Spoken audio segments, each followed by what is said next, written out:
Hello, Nusib Blue here, and now I'm going to talk to you guys about the character sheet templates that exist within my main D&D template. If you haven't seen my first video that explains all of this, there'll be a link below for you to see that. But this one is going to jump in where we left off last time, and I'm going to show you one of the other major templates that's a part of this. So, if you remember last time, we created two players. We had Hugh and then me. And Hugh had a character named Joe King in in my world. And then at the end, I made a character named Sally in his. So the first thing I'm going to say about this is maybe a little bit weird, but the template itself is not necessary. You can get complete functionality from the main template, all of this, without ever using the character sheet templates. So if you do it in D&D Beyond, or if you do it on paper, or on an app, or whatever, that's fine. It doesn't really affect this. What I would suggest is, let's say we go into my world from last time, open this up as a page so we can see it all. I would still suggest under Heroes, adding all of the heroes, even if you don't intend to make it a template, because it makes note-taking easier. This way I could go in, let's just jump back real quick and say, in my session list, we're on session 3, and once this loads, let's say I'm taking notes on a session and Joe decides to wrestle a bear. And I want to say something about it. Well, I can say at Joe King, right? And it's going to pull up. Tried to wrestle a bear. And then I might say something like George, the one I just made, tried to save him, but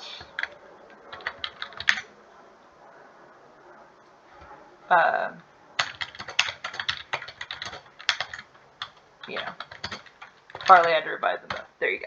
So now, even though I'm not using the template and I'm not keeping all the information about them in here, I can tag all of the characters and do it as I'm taking notes. So I would still, like I said, put every character in, even if you're not planning on using the template.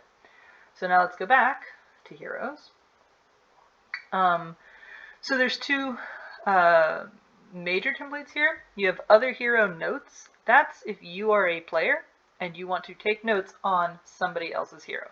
If I'm Farley and I find out George has this dark and mysterious past, I may want to put that note under George himself. So you can use that. That one's basic. I'm not really going to go through it. What you're going to see for this one is the two other options I have, the multi-page character sheet and the one-page character sheet. So let's say that my character is Farley and I want to create the multiple page character sheet. This is the one I like personally better, but it's really a matter of whether you like to click and have small chunks of information, or the one-page one is an entire character sheet in one page, and there's a lot of scrolling, which is something I got tired of, which is why I created the multi-page one. So we're going to click multi-page. It's going to think here for a second about making it for me. Meanwhile, I'm going to open this as a page so we can see the whole thing. So I've got Farley, and I've got all the information that I can put in, my race, my class, my level, experience, all of that, just basic stats. It's also linked where I just, made up those notes. Now, familiar with global blocks. If you know how to use global blocks, this tool you can highlight and you can create a link and create global blocks for, or rather, create a global block out of the entire thing by using the link here. If you don't know how to do it, don't worry about it, but you can look it up. It's useful just for navigation. That's really it. So I have a stand-in character here, but you can put a portrait here, or, you know, just delete it, doesn't matter. But here are the different pieces of information that you find on a character sheet, and it's all broken up. So just go one by one. Basic character info, name, aliases, alignment, background, class, subclass, all your physical description here, your personality, things about your life, your backstory, and notes. So this just kind of lets you fill in information about your character. That's why it's basic character info. There you go. Next is the features and proficiencies.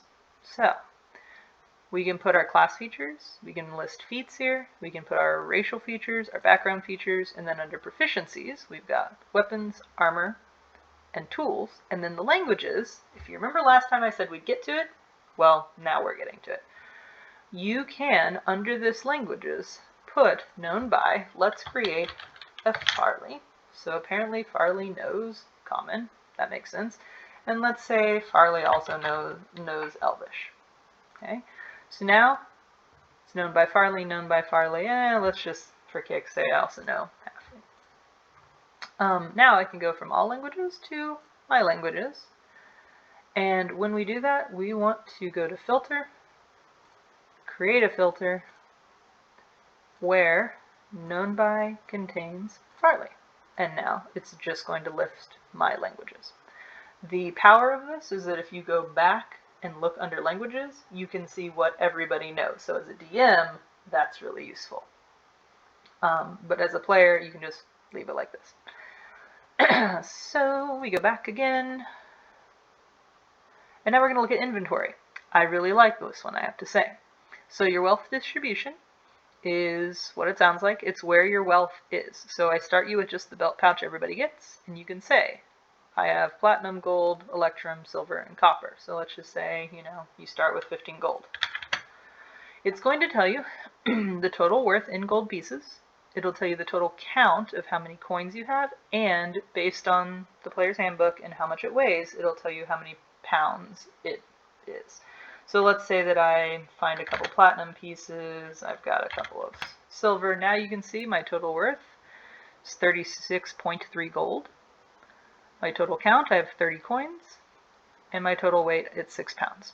Okay, and then let's say that I have a chest or something like that, and I'm going to keep all my platinum in there. Worth 3,000 gold, 300 coins, weighs 6 pounds. Okay, so that I really like I said. And then your inventory. This is where you would just enter everything. So let's just say I've got a backpack. I've got one of them. It is equipped. I don't attune to it.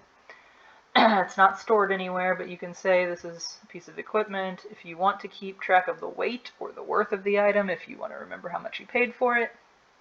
If you have any images, something like you know, your DM hands you a magic item and it's got a note card or something like that, you can you know, take a picture and upload it here, and then, you know, take any notes on this. Now, here's another cool thing. Let's say that now I want my rope. I have one rope. Well, I don't have that equipped. You know, it's not attached to my hip or something like that. Instead, it is stored in my backpack. So now I can keep track of where everything is stored. So when the DM is like, well, did you really have that on your person? You can say, yes, here's my proof. Or, no, actually, the thief didn't steal that from me because it's back in my chest in our, you know, home, whatever. So the other thing is you can obviously keep track of your attunements here. I'm not going to attune to a rope, but let's say I've got like a +1 bow.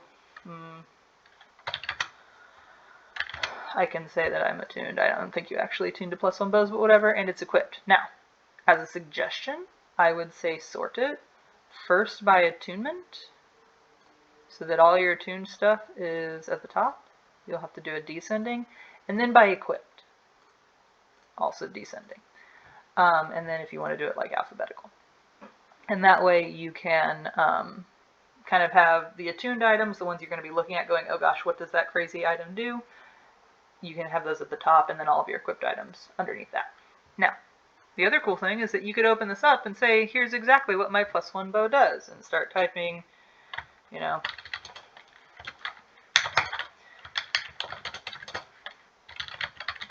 or whatever, right? And so this way you can actually keep track of your magic items straight in the page as well. So that's the inventory. And you know, if you've got encumbrance rules, the weight and everything will calculate for you. And then we have companions. This can be used for familiars, rangers, beastmaster pet thing. It can be actual pets. It can be, you know, your find steed spell, any number of things. But you can just, you know, name, companion type, the creature name. So let's say you have a pseudo-dragon or something like that. You would put pseudo-dragon here and whatever you named him here. His size, his creature type, and his alignment. And then, once you've done that, there is a companion template that mimics a monster stat block. So here's your armor class, hit point, speed. You can type the strength, dex, con, int, wisdom, and charisma. All of this, and then you can add an ability, which will give you a title and description spot, and you can add actions that it does. Okay, so all of those things let you imitate a monster stat block right here in the template, so you don't have to have that information anywhere else. Stats. Your basic stats, probably the most boring page. Your proficiency bonus, your hit dice total, your current hit dice, your inspiration, passive perception, passive insight. Obviously you can add more here if there's something you want to add. Of note, the purple highlight is on anything that needs to be changed for a short or long rest, so that you can kind of at a glance see, ooh, okay, my hit dice changed, or whatever it is. So look for that purple highlight all across everything. Abilities and skills. Your skill modifiers, you can put your score in, your modifier, and your save. I decided not to do any calculations here because there are, you know, so many abilities and features and stuff like that that change them. But you can mark that you're proficient and then make a note like, you know, +5 when the paladin's within 10 feet of me or whatever. And then down here we have our skill modifiers. Same thing, you just type in the modifier, proficient. You know, if there's other bonus like jack of all trades or something, you could note it there. Again, it doesn't calculate for you because there are so many different ways to do it, but you can stick it in real quick and have this kind of all at hand. Next is resources. This is meant to be anything that your character gets via their race or class or subclass that you can use. So, for example, key points, if you're a monk. I would say the source is my class. Tags, you know, you could, I think I put in, you know, it's combat related or non-combat, it's martial, you know, like whatever. And you can choose to mark it however you want, but, you know, let's just say that this is it's combat related. This is when it recovers. Key points recover on a short rest, if I'm remembering correctly. And this is a count, right? As opposed to like a sneak attack, which would be like a dice size. The max key points, let's say I'm level 4, I have 4 key points. I have used none of them, so I have 4 left. Once I've used one, it'll tell me I have 3 left. And then you can make notes, like if you were a monk wizard, which would be crazy, and you had arcane recovery, you get that from your class, la la la la la. But you can use it once. However, you might want to note that at level 4, I can recover 2 levels of spell slots or whatever. So this is how you'd use this. You can also, if you want, put the description in these pages. It has that ability. You could also put it over in your features or link them or whatever you want to do. You know, put them here. Now, combat. General combat has your initiative, walking speed, other speeds, your AC, and your unarmored AC in case you wake up in the middle of the night. And then you can put your hit points, your current and temporary hit points, and then your death saves, passes, fails, and then just any exhaustion levels. I play in a campaign where when you go to 0, you gain an exhaustion level, which is why they all kind of sit here together. And also notice almost all of it's purple because that's something that's going to change when you rest. So now the kill log. This is really just for fun. put your date, the name of the thing you killed, how many you killed, and then you'll want to hit the @ symbol to mention it, because I did not want to connect it to the actual locations. That would get really messy really fast. So you could just say where. But this is just completely for fun. Don't have to use it. Weapons. This is another one where you want to mention it. So if we go to all weapons, wielded by, notice it's completely blank because we're creating our very first character here, but let's say that I'm a monk and I use a quarterstaff. Okay, so I am Farley. Create that, and just like we did with languages, you'll want to go to My Weapons, and then Filter, Wielded contains Farley. And now it only shows the quarterstaff. And then down here, there are special weapons. The special weapons you could throw in like that, artifact that your DN gave you or whatever. And that way it doesn't just show in your inventory, it shows here too, and it shows you how much to hit, your damage, properties, any notes, whatever. So those are weapons. And then finally, magic. And this is probably the one I'm most proud of. Here you have your spellcasting ability, your caster level, your modifier, your spell save DC, and then the spells you know or prepare. Here, much like your resources, you can say, I have 4 spell slots, I've used one of them, so I have 3 left, whatever it is, and go through and change this. But the real benefit is right here.